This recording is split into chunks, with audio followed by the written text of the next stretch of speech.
Le pensophone. Écoutez, il y a tant à voir. Beauté, le privilège de notre regard ou de la théorie? De Mélanie Semaine avec la revue L'Éléphant. La beauté n'est pas un sujet de préoccupation aussi futile qu'il y paraît. Les philosophes s'y sont intéressés. Épisode 1. La beauté est dans les yeux de celui qui regarde. Tirée du déclin du mensonge, cette affirmation d'Oscar Wilde est plutôt encourageante, car alors les objets usés, les moments embarrassés et les gueules cassées ont eux aussi une chance d'être beaux aux yeux de quelqu'un.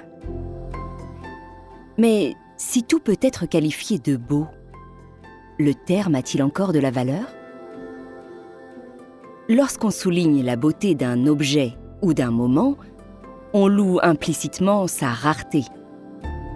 On a besoin que les belles choses se détachent sur un fond de banalité, voire de laideur qui leur donne leur éclat.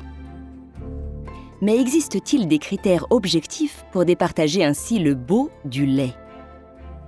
Il semble plutôt que, comme l'affirme le dicton populaire, tous les goûts sont dans la nature. Certains trouvent sublimes les paysages de littoral et ne jurent que par le design contemporain et les couleurs sobres. D'autres leur préfèrent la montagne, le style rustique et les couleurs vives. Et il n'y a, semble-t-il, aucune raison pour que les goûts des uns aient plus de valeur que ceux des autres. Et pourtant, si tel est le cas, il devient difficile de définir la beauté. Éparpillée dans une infinité de points de vue n'ayant rien de commun entre eux, elle serait impossible à formaliser en critères précis et règles claires.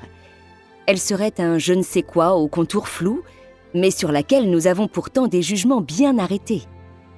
Alors, la beauté est-elle vraiment dans les yeux de celui qui regarde ?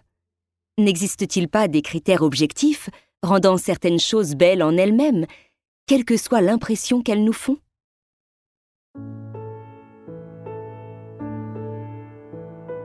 La beauté, un sentiment indéfinissable ? Une chose est ou bien subjective, c'est-à-dire qu'elle réside dans le point de vue d'un sujet, d'une personne, ou bien objective. Au sens strict, ce qui est objectif est ce qui est concrètement dans un objet, indépendamment de tout regard porté sur lui.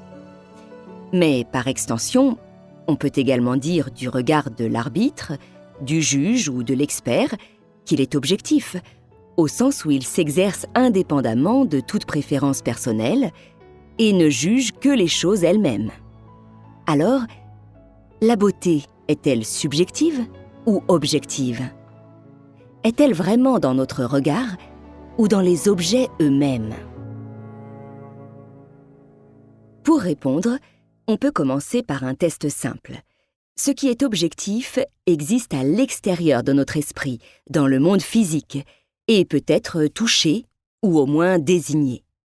Par exemple, les cheveux d'une personne existent objectivement, indépendamment du jugement que l'on porte sur eux. Et on peut effectivement les pointer du doigt ou les toucher.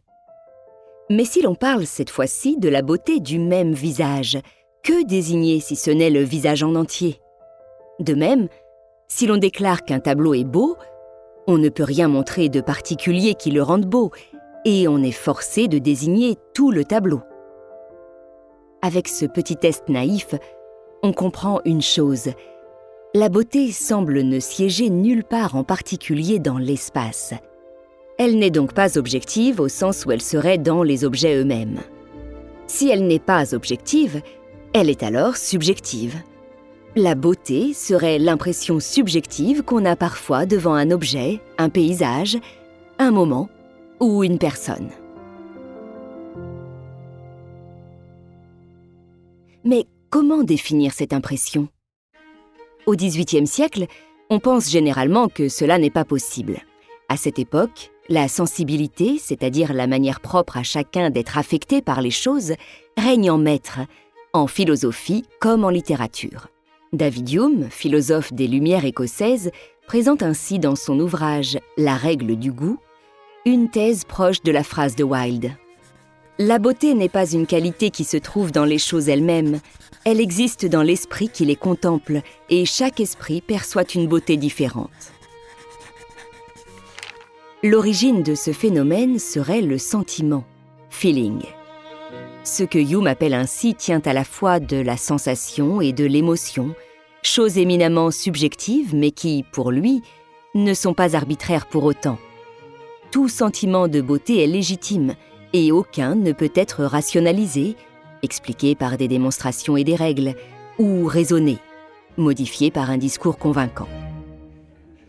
Cette définition de la beauté prend ainsi place dans un débat plus large, l'affrontement entre sentiment et raison. Penser que la beauté est dans le regard, c'est dire qu'elle repose sur un sentiment propre à chacun qu'on ne peut ni contester, ni généraliser. À l'inverse, penser que la beauté repose sur des caractéristiques objectives, c'est dire qu'elle est connaissable et qu'on peut l'appréhender par la raison. En France, c'est plutôt sur la musique que ce débat se cristallise dans une controverse au nom qui prête à sourire, la querelle des bouffons, de 1752 à 1754. L'écrivain et philosophe Jean-Jacques Rousseau, au diapason avec Hume, pense que la beauté des mélodies ne se fonde que sur un sentiment de plaisir propre à chacun. Le compositeur Jean-Philippe Rameau, lui, défend au contraire l'idée d'une harmonie objective, atteinte par le respect de critères et de méthodes fixes. Alors, la beauté a-t-elle des règles objectives ou est-elle une pure émotion propre à chacun ?